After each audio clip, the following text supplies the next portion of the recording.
Welcome back to Sports Talk with Dad. My name is Kyle, and as always, I cannot call this Sports Talk with Dad without the man sitting next to me, a man who was alive before the Hoover Dam was even built, my dad, Tim. I was not alive. I was back in the Depression. Your grandparents were alive. Yeah.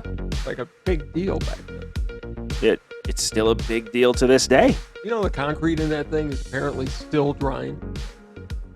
Yeah, there's a lot of water on it. I've watched. I didn't know that. You should watch this. The history of that construction project is just insane. It is. I mean, you guys had a lot of big construction projects back then. You're included. I mean, it was 100 years ago. You were still in your 50s. No, it was in the 30s, I think. And no, I wasn't there then. You had the Arch was a massive project. That was before me. You had Mount Rushmore. Way before me. Which was a massive project. We don't have big, giant national projects anymore. The Washington Monument was a big project. That was back after the Civil War. I think the biggest project going on right now still continues and remains the Crazy Horse Monument. Yep. Which is just fascinating to me. If anybody has not been to the Black Hills to see Mount Rushmore and the Crazy Horse Monument, you really need to make the trip because it is a pilgrimage. It's a United States history, and then Crazy Horse to see the history of the Native Americans from that area. Right. Well worth the trip. The White House was built twice back in the day because it got burned down once. Are we going to talk the draft today, or what are we going to do? We are going to talk. I'm just reminiscing. Again, what national giant projects do we have on? You mentioned the history. There's history all over the place of these national projects. In my lifetime was the astronauts landing on the moon. Well, we just mentioned like 5 other things that happened in your lifetime. So, None of them happened in my lifetime. Are we going to talk the NFL draft, or what are we doing today? Are going to talk about the NFL draft. We do have to say this episode is sponsored by Twin Peaks Protein Puff. If you are like me and getting in your 30s, or you are like my father and getting into your late 100s, you will look in the mirror and say, where did that belly come from? That wasn't there last time I checked. It happens to all of us. Metabolism slow down. The problem with me, I'm a snacker. I always have been. After work, I am a big fan of sitting down and having popcorn or chips or something. I had to find an alternative because that was not working for me anymore. And I found Twin Peaks Protein Puffs. The great thing about this whole bag has only 240 calories. And another great thing, if you're like me and hitting the gym more and trying to get back into shape, this snack also has 42 grams of protein in it, which is a big protein intake for normal and especially for a snack. Twin Peaks Protein Puffs are a huge reason I was able to lose a lot of weight and stay in the shape that I am today. I highly suggest picking some up. I'm a big fan of the barbecue myself. The margarita pizza ones are great as well. You can find these at your local convenience or grocery store. Otherwise, you can find them on Amazon as well. I will leave the description I will leave it linked in the description below if I can talk. But again, Twin Peaks Protein Puffs, I highly suggest these. You're still going to slice your drives. I'm still going to slice my drive. With all the work I have put in, I highly doubt I am going to be able to hit a drive. Those are really good, but you don't let me near them. No, they're mine. It's the only snack I have. The kids have already stolen these from me, which is ridiculous. I tried to take one just to try it, and it was like a mother wolf going after somebody trying to take their cubs. I lose them to the kids already. They're gone as soon as they see the package arrive. It drives me nuts. Being looked at and say, if you want one, buy your own. Yeah, I'm a big fan. These have been huge. I've lost 50 pounds over the last year. You have. Really focusing on diet, really focusing on what I'm eating, and I got to say, these have been a huge help. You needed to do it for your health. Obviously, we won't get into the story today, but huge health concerns. Yes, when a doctor tells you you need to get this under control if you want to see your kids graduate high school, it is time to take your health seriously. Yes. And again, snacking is, I love the people that are just like, yeah, just stop snacking. Yeah. It's not that simple. No. A lot of people, you have to look at them and go, sure, why don't you stop nagging? Right. I have quit all my vices at this point. I had too many. Most of them are gone. You can't make me give up all of them. Like you with your Diet Coke, I needed my snacks, and I found these, and these have been a huge help. You look great. I appreciate it. It's helped your overall attitude. It has. I've been very impressed. Thanks. It means a lot.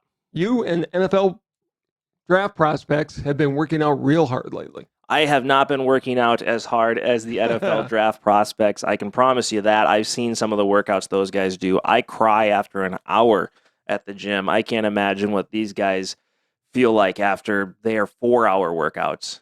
We're into the 3rd and 4th round today as we record this, but the first 2 nights of the draft were just insane. So I know we promised a first-round draft recap, but honestly, after the Packers didn't draft a wide receiver in the first round, I honestly questioned if I wanted to continue doing this show.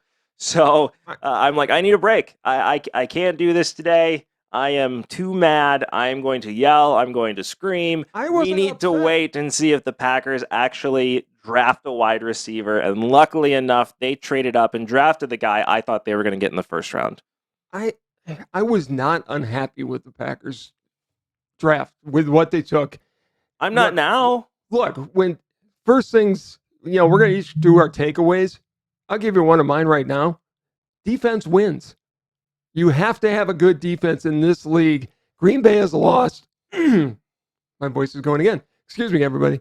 Green Bay has lost the last couple of years because they just didn't have the defense to stop them. Now, in the last year's I was going to say last year, that's not true at all. No, they lost because they couldn't get down the field, even with the best receiver in the league. But we'll go through our takeaways. I mean, taking out, here's my reaction to that, though. Taking out the Rams of last year, the previous 5 Super Bowl winners all had top 5 offenses. They also had, and their offenses were defenses. But their offenses ranked better than their defenses. What does that tell you? They were still balanced. They were still balanced. They did have top 15 defenses in the league at that point, and I agree with you, but it's proof also that you can't just win a championship with defense. Saying defense wins championships is a fun cliche, but if you're not scoring points... Well, obviously teams are disagreeing with you because a lot of them are going with defensive line off. The other one of my we're going to get into it, and my ones. Okay, we'll go back into it. We are going to be sharing our top 5 takeaways from the NFL draft in the first couple of rounds. We are going to start with you, sir, starting at number 5. Number 5 for me is defense wins. You can see that at the top of the board. I was very impressed with the Lions pick of Aiden Hutchinson, although that's an insane amount of pressure that's going to be put on that kid.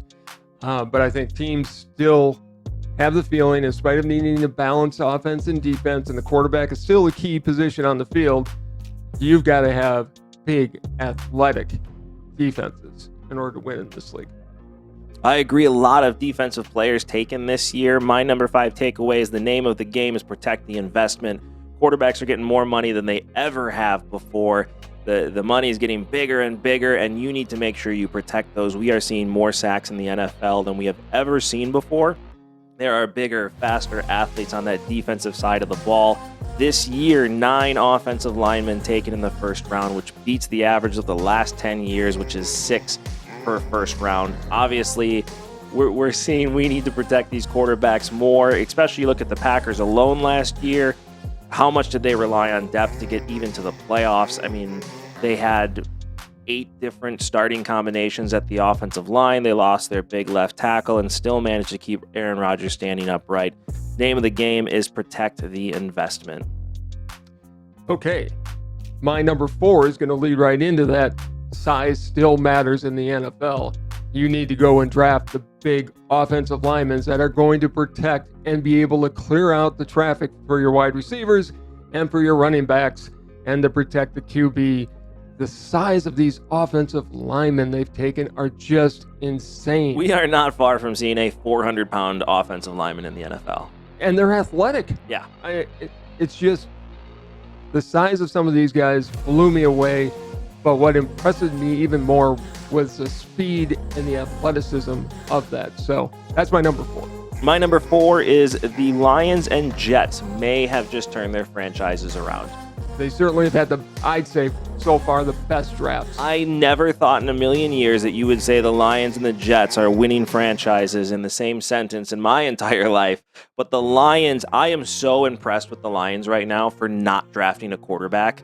And they still haven't. They're not even looking in that direction right now. They have Goff. They're going to run with him. They're going to build up that team, taking Adrian Hutchinson, which is an amazing pick, who will make an immediate impact on that defensive line, and then trading up to get Williams from Alabama, knowing he's hurt, knowing he's probably not going to play this year and shouldn't. They're preparing for the future. They're saying, we are here to build this roster. We are preparing to also have a top 10 pick next year, but we are going to win in the future, which is completely against what the Lions normally do. My number 4, Lions, Jets, and Jets making amazing picks to turn around that team. Look, the Lions finally have a coach in place that I think was going to take them to the next level. They had a great draft. Yeah. If the Packers were going to do anything, I thought they were going to trade up to try to get Williams. Great pick for the Lions. Up until a few weeks ago, it was predicted they were going to take Malik Willis, in the second pick. And I give them so much for credit for just stay the course. Yep. And go and get the best athletes they could find. And Aiden Hutchinson was the perfect pick for them, I think. I agree, and I think Goff's the perfect quarterback for that team. People are giving Goff a lot of flack. Don't forget, this guy took a team to a Super Bowl. And when Dan Campbell started making the play calls later in the season, that Lions team started to look really good. That Lions team could have easily won 7 or 8 games last year, and I think is going to be on pace to do that this year. I think the Packers have their big competition in the NFC North is not going to be the Vikings. It's going to be the Lions going forward. I still think they're going to own the North, but I do think the Lions are stepping in the right direction, and I am nervous for the Lions once Aaron Rodgers officially does retire. On to number 3. We'll address that later. Follow your board. These teams, everybody was trying to guess where they were going. They have their own evaluations, and they follow the board. They did not stretch like we've seen teams do in the past to take a quarterback with this feeling that we have to serve our fan base and go and get a quarterback in the first round. They followed their boards, and I was very impressed with that, including the Packers. Including the Steelers were the only one to take a quarterback in the first round, and it was a unique pick. I'm not sure it was the right pick, but it was a interesting pick. I mean, with that pick of the quarterback in the first round, I think you're going to see those Whopper Jr. ads coming back with the tiny hands. I need the smaller burger to make my tiny hands feel bigger. I don't know how he's going to hold on to that ball in the cold.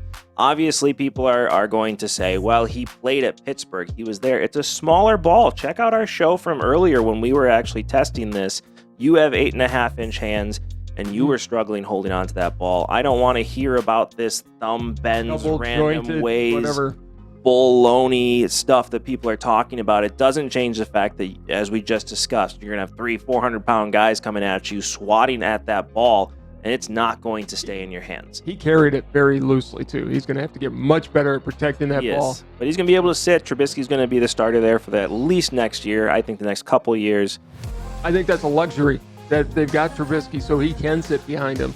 But I was impressed with the teams. They followed their boards. Detroit obviously valued Williams as the number one, their wide receiver on their board. They went up and got him. Right. Packers, I think they were targeting the kid out of Georgia.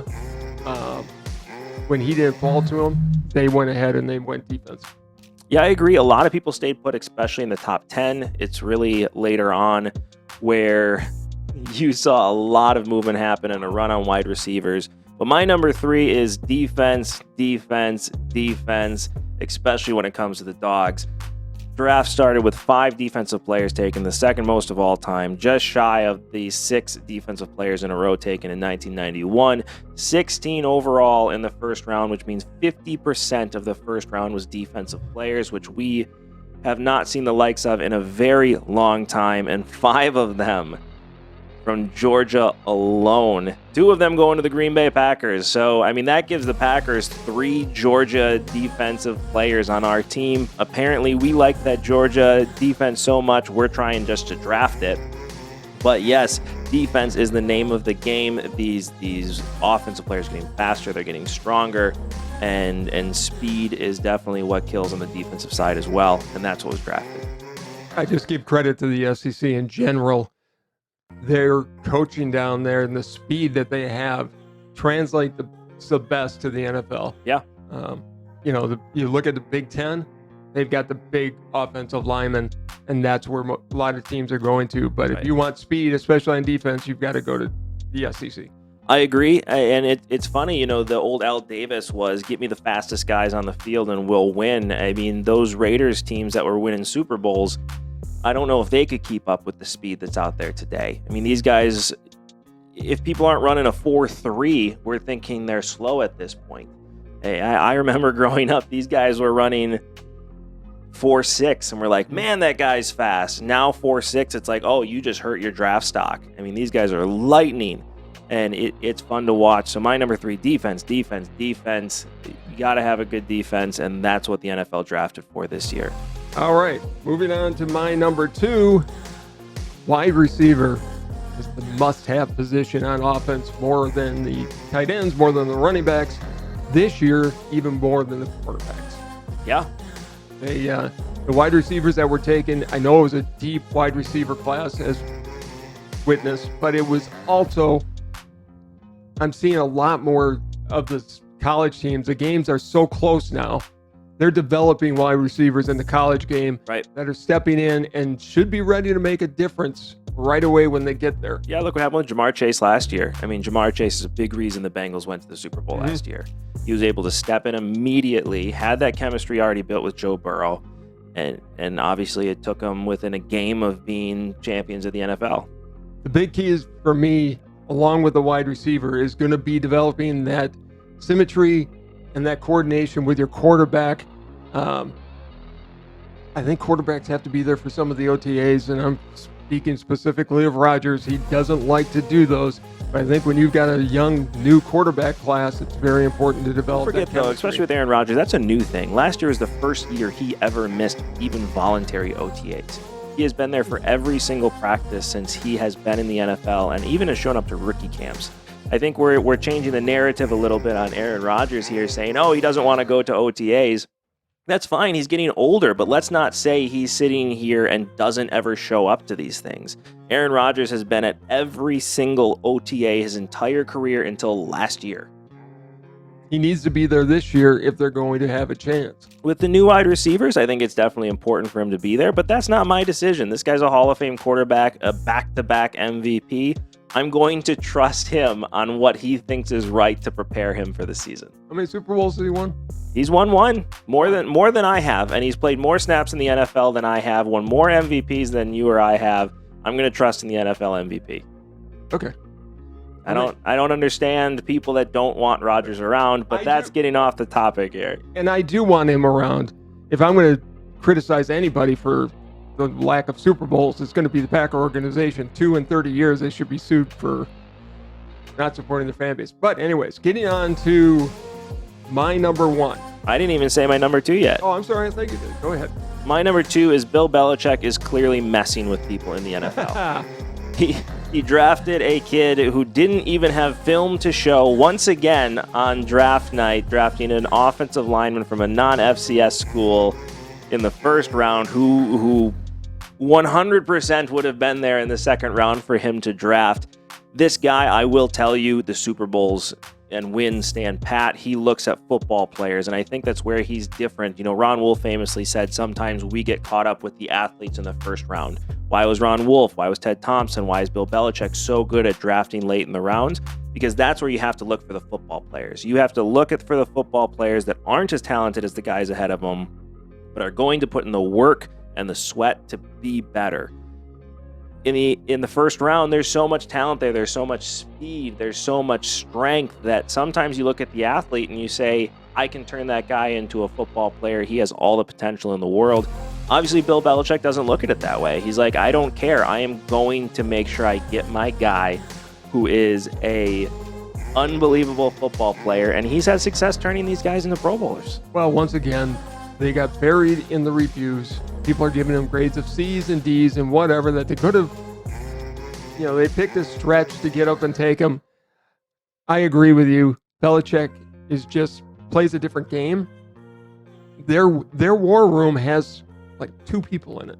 Yeah. Where everybody else has got dozens of people. And I they're mean, all in talking about 2020, it was Bill Belichick and his dog. I'm pretty sure he had his dog make the picks later in the round. They showed it last night. There was hardly anybody in there. Speaking of trusting people, I'm going to trust Belichick on the picks he makes. He always finds the people. He always is great with the reclamation projects. Yep. It's the Randy Mosses and the smaller wide receivers that nobody else wants. Right. And then just coaches them into the team he needs to have. I think he did it again this time.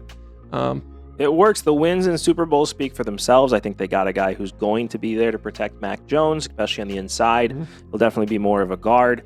I don't think you'll ever be able to move him out to the outside. I don't know if he's got that size, but I do think he's going to be a starter on that offensive lineman for a long time. And Bill Belichick in the first round literally I'm going to draft a kid that nobody's ever heard of, and I'm still going to beat you. I'm just convinced that Bill Belichick just this is our biggest stage. This is what everybody wants. So I am just going to mess with everybody and still find a way to win. I mean, well done. Can't argue with that. Number one. Now my number one. Sorry about that.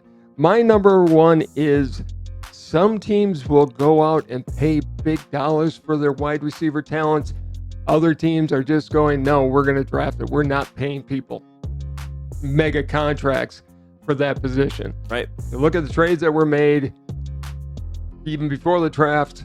2 big trades made before the draft. And then the 2 during the draft, AJ Brown and Hollywood Brown. Hollywood Brown, sorry. Wow, my mind just went blank. Sorry, the Packers just drafted somebody, and my mind went craziness. But it's just a different evaluation. Green Bay has definitely been one where they've gotten their best wide receivers out of the second and third round. Yeah. They're going to develop their guys. Yeah, most of the talent comes from the second and third round when it comes to wide receivers. Not according to this year's draft. Yeah.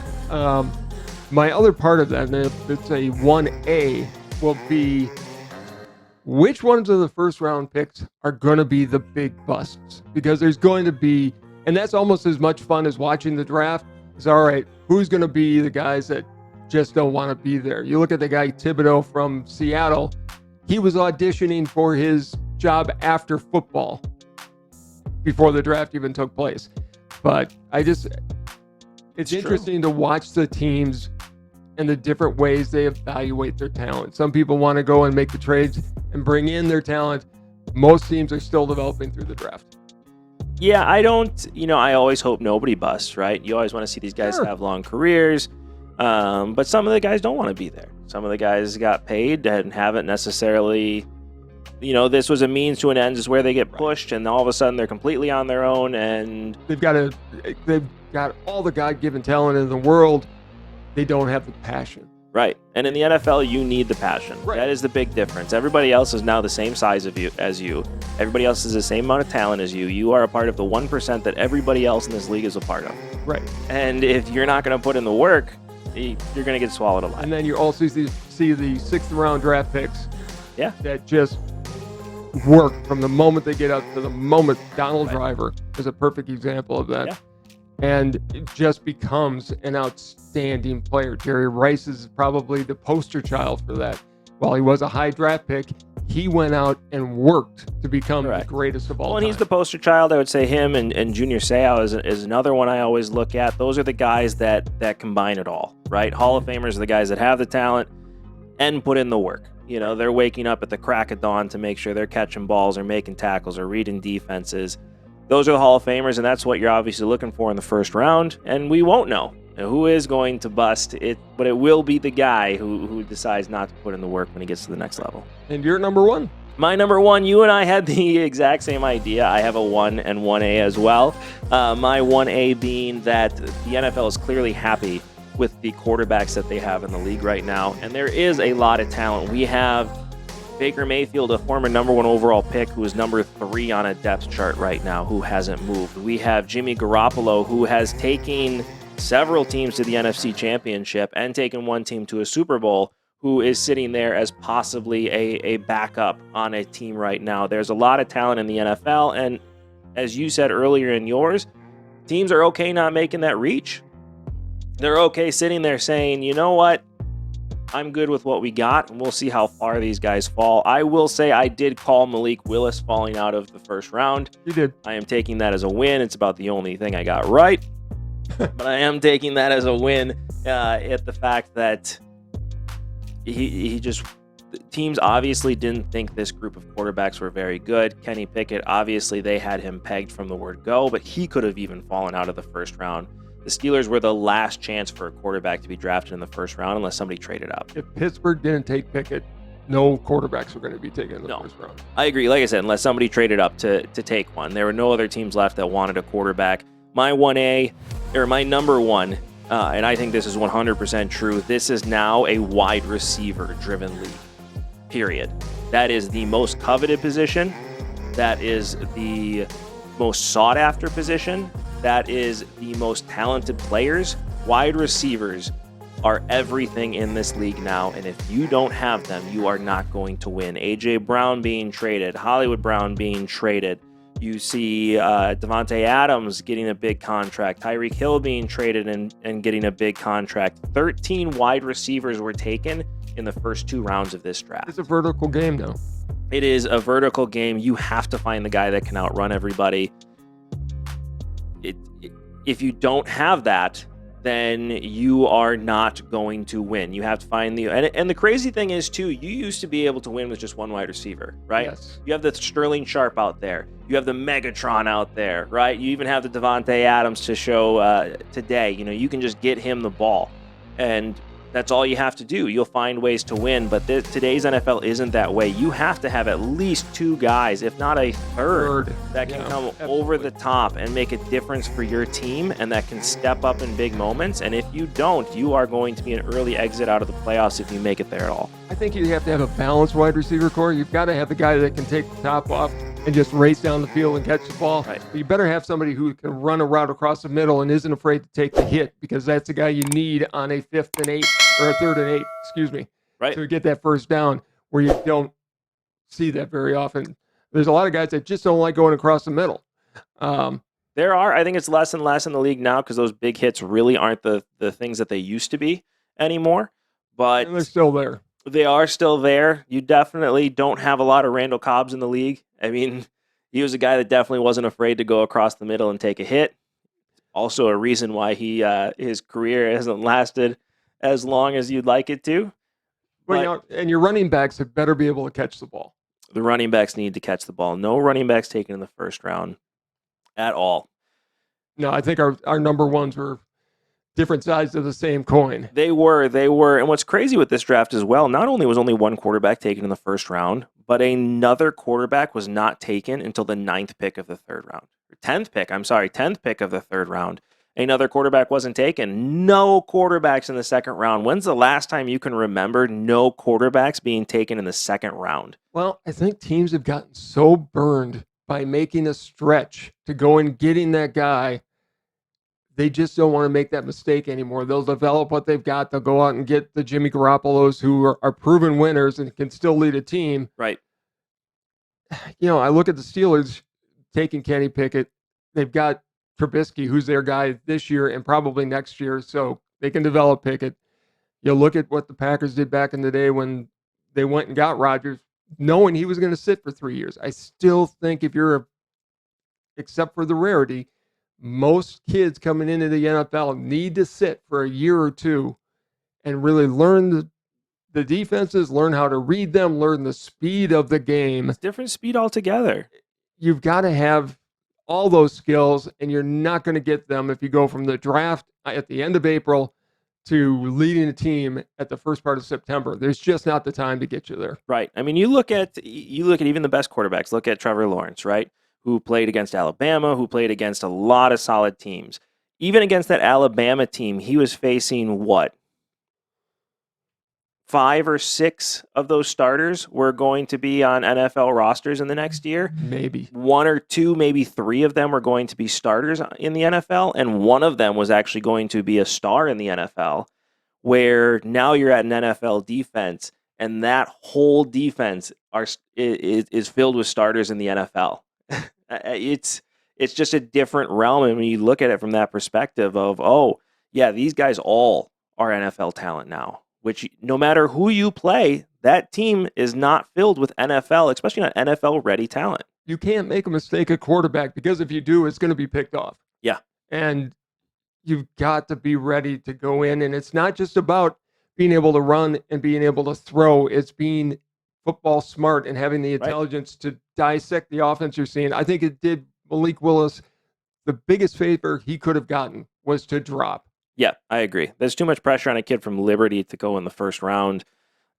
I think a lot of these guys have benefited them to drop. It takes the pressure off. There's no reason for them to start. I think what you're seeing from a lot of teams now, too, is you are seeing the teams that are all in right now, and you are seeing the teams that say, we're going to rebuild this team. We're not going to rush this. Look at the Lions. The Lions are sitting there saying, you know what? We're good. Right. We're going to rebuild this team. And yeah, we may have a couple of top 10 picks over the next couple of years. We may have just drafted a receiver that probably won't suit up this year for us at all. But 3 or 4 years down the road, we're going to trade up. We're going to get our quarterback of the future or bring back Matt Stafford. And we are going to go all the way to the Super Bowl. They're building it the right way. I think you're seeing the Jets this year really focused on building the right way. I think you're seeing a lot of these teams that are saying we're going to restart this and we're going to make sure we're competing in 3 or 4 years. I still don't doubt the Jets' ability to screw up great talent and a great draft. So I am not. Yeah, the Lions will do it too, but no, I don't think the Lions will. I think they've turned a corner. I've seen a difference in that organization, especially over the last year. I agree. They're a smarter organization than they were even 5 years ago. The Jets are still the Jets. The Jets are still the Jets. And they will find a way to screw it up. The cream is going to rise to the top. I think Dallas just drafted their next Jason Witten. They're going to be. It's not that you're biased or anything because the kid's from Wisconsin and is the grandson of Barry Alvarez. That has nothing to do with it. He is just that type of tight end that fell into the 4th round, and Dallas needed one, and they are great at developing. He's going to be the next Jason Witten that's going to destroy Green Bay when they play him again. You look at the other teams, that kids that nobody other than Mel Kiper has ever heard of. And by the way, if there's another takeaway, Mel Kiper is still the savant of all football analyzers. Except when he gets it terribly wrong. He does. He's gotten it wrong. But for the most part, people turn in to see Mel Kiper before they turn into everybody else. Mel Kiper is one of the most fun people to listen to when it comes to the draft. He's very passionate about it. He knows his stuff. You always learn something from him. And his hair is awesome. It's getting thinner. It is getting thinner. He probably needs the sponsor of Bosley or whatever else is out there. But look, to use an old sales analogy, you have to say, you have to say no to McDonald's before you say yes to any of the other fast food chains that are that ingrained in your mind. Right. Same with the NFL draft. You have to say no to Mel Kiper before you can even go to the NFL Network. It's true. I mean, the greatest thing that ever happened to him was the Colts GM saying, "Who the hell is Mel Kiper?" Exactly. That made his career. And you're right. When it comes to draft analysis, he is the go-to draft guy ever since that. What was that 1994 draft?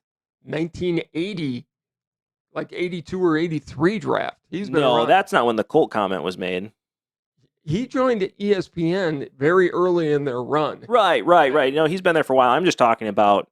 Oh, the Colts comment? I think it was 94 draft. No, it was. Correct me if I'm wrong. Comment below. Yeah, it was before they hired. Oh, I can't even think of the name.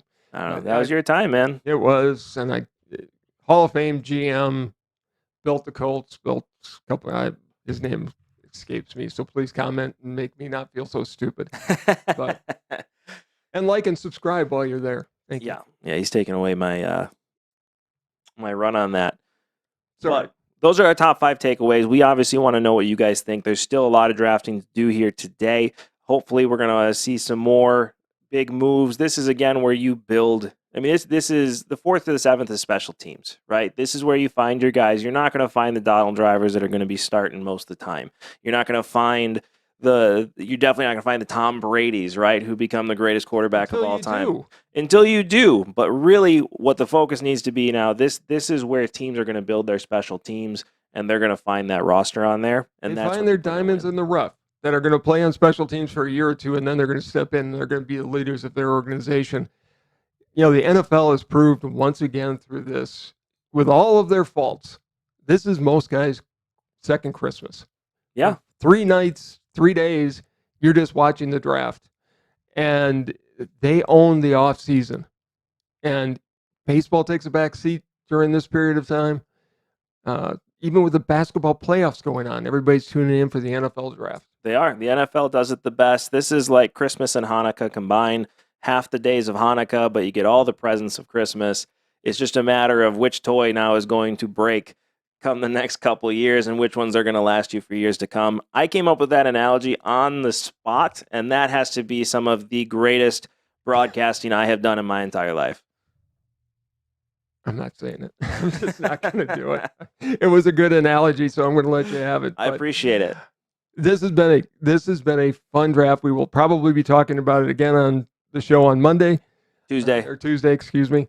But it will be, and then we've got to get into the real building. The real work begins after today. And that's what a lot of these draft picks have to remember.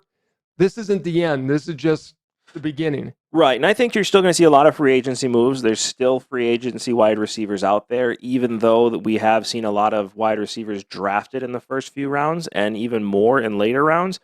You still got the Julio Jones out there that are going to be picked up. You still have the Jarvis Landrys who haven't signed anywhere yet. These guys are going to start getting picked up to fill some roster spots. I think you're still going to see DK Metcalf traded. I think you're still going to see a quarterback going to Seattle from someplace else. I still think you're going to see guys like Lawler maybe traded. There's still stuff to definitely happen. I mean, we've already seen more moves in the NFL offseason than we're used to seeing. Like, this has been an extremely entertaining offseason. There's always something to tune into to see what's going to happen, and the draft was a big part of that. And the Packers came away with a wide receiver I think they're going to be very happy with. And you have the Patriots that, again, messed with the NFL. The Eagles have their wide receiver of the future now. You still have Jalen Hurts at quarterback, which, in my opinion, doesn't do you any favors. But they do have a wide receiver that's going to be able to make a difference for them. A lot of teams took care of a lot of their needs. Yeah. It was a good draft for a lot of the teams.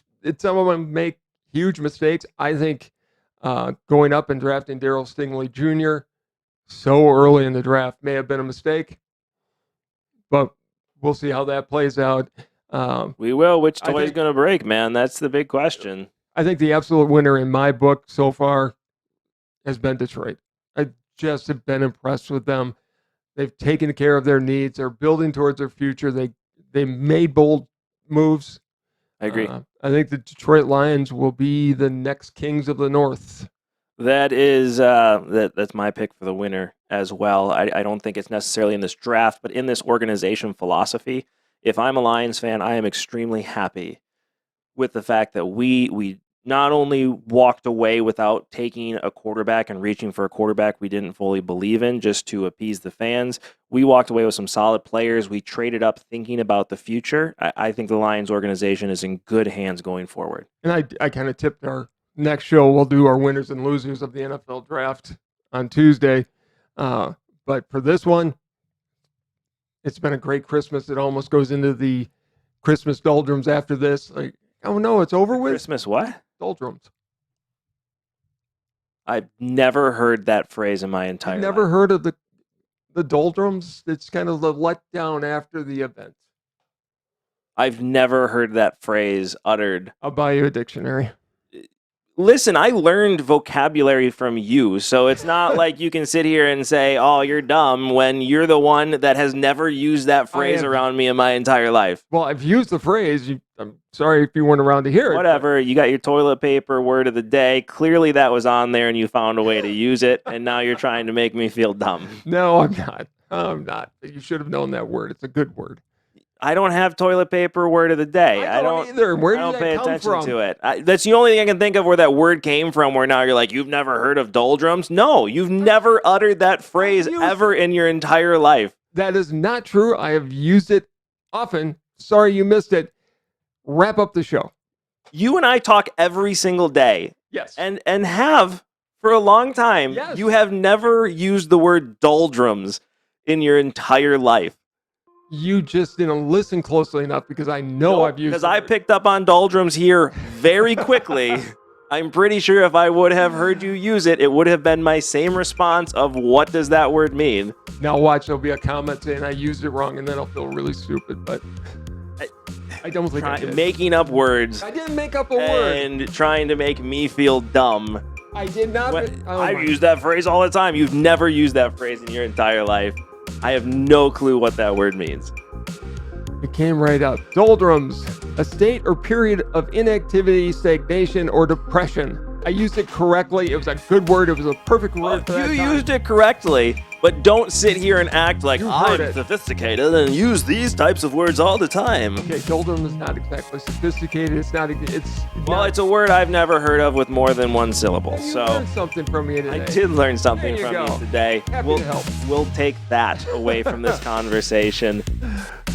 Tune in. You always learn something new. Doldrums is apparently the word of the day. Protein Puffs is a sponsor of today. Thank you so much for tuning in. Before we take off, don't forget to do this right here, which is like, subscribe, and hit that notification bell so you get notified every time we drop a video and you get to enjoy this show as much as we enjoy making it. Before we head out, any last words? Please, son, come back to Wisconsin. I just want to go golfing once, man. Just give me golf once this year. Rain, go away, and just don't come back for a while. Thank you so In the much. doldrums. Yeah, there you go. Doldrums again. We have found a word you get to now use more often and then can pretend like you say it all the time. Thank you so much for tuning in. This has been Sports Talk with Dad. Bye, everybody.